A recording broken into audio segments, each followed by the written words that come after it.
Assalamualaikum warahmatullahi wabarakatuh. Nama saya Mila Hanifah Batubara, NPM 2003090081 dari Fakultas Ilmu Sosial dan Ilmu Politik, jurusan Kesejahteraan Sosial kelas 4 pagi.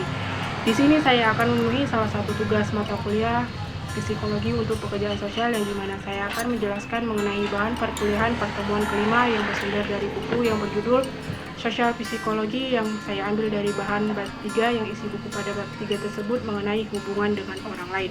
Bagian 1 yaitu afiliasi. Tidak ada manusia yang diciptakan sendiri.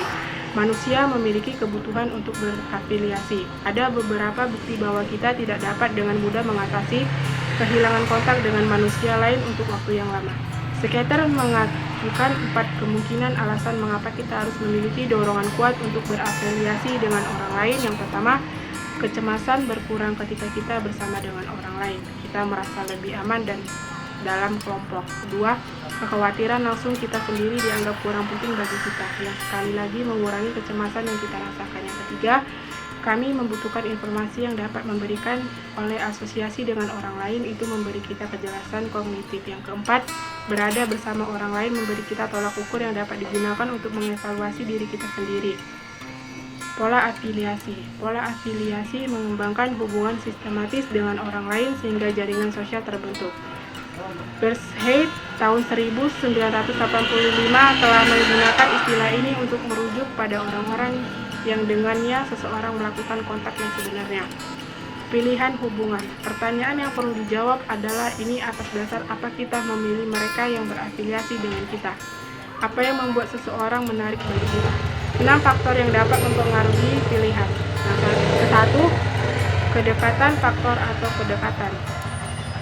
Kesamaan dalam keyakinan, nilai, dan karakteristik kepribadian. Ketiga, saling melengkapi kebutuhan. Keempat, kesenangan atau keramahan. Kelima, daya tarik fisik. Keenam, ketertarikan timbal balik. Teori daya tarik. Adapun teori daya tarik yaitu yang pertama teori keseimbangan, yang kedua teori penguatan atau pengaruh, tiga teori pertukaran sosial, yang keempat teori eksklusif. Bagian 2, persahabatan, cinta, dan pernikahan. Persahabatan, apa yang kita harapkan dari seorang teman? Bisakah kita mengatakan bahwa ada beberapa perilaku yang tidak sesuai dengan persahabatan? Pertanyaan-pertanyaan ini dengan menetapkan 4 kriteria untuk aturan pertemanan. Yang pertama, orang umumnya harus setuju bahwa perilaku yang ditentukan dalam aturan itu penting untuk persahabatan. Kedua, aturan harus ditetapkan secara berbeda kepada teman lama dibandingkan dengan teman saat ini. Ketiga, kegagalan untuk mematuhi aturan harus sering dibuat sebagai alasan putusan persahabatan. Keempat, aturan harus membedakan perilaku antara teman dekat dan teman yang tidak terlalu dekat. Yang terakhir yaitu cinta. Tampaknya ada kesepakatan umum bahwa cinta berbeda dari menyukai secara intuitif. Kami merasa bahwa ada perbedaan kualitatif antara menyukai seseorang dengan mencintainya. Ini lebih dari sekedar masalah gelar, membedakan menyukai dengan mencintai dan mengembangkan skala untuk mengukur masing-masing secara terpisah. Cinta yang penuh gairah adalah keadaan yang sangat emosional dan kebingungan perasaan, kelembutan, seksualitas, kegembiraan dan rasa sakit, kecemasan dan elegan dan kecemburuan. Pilihan pasangan. Bush dan Brand tahun 1986 melakukan penelitian di mana partisipasinya adalah orang-orang yang sudah menikah berusia antara 18 sampai 40 tahun. 10 karakteristik berikut terdaftar sebagai paling penting, yaitu persahabatan yang baik.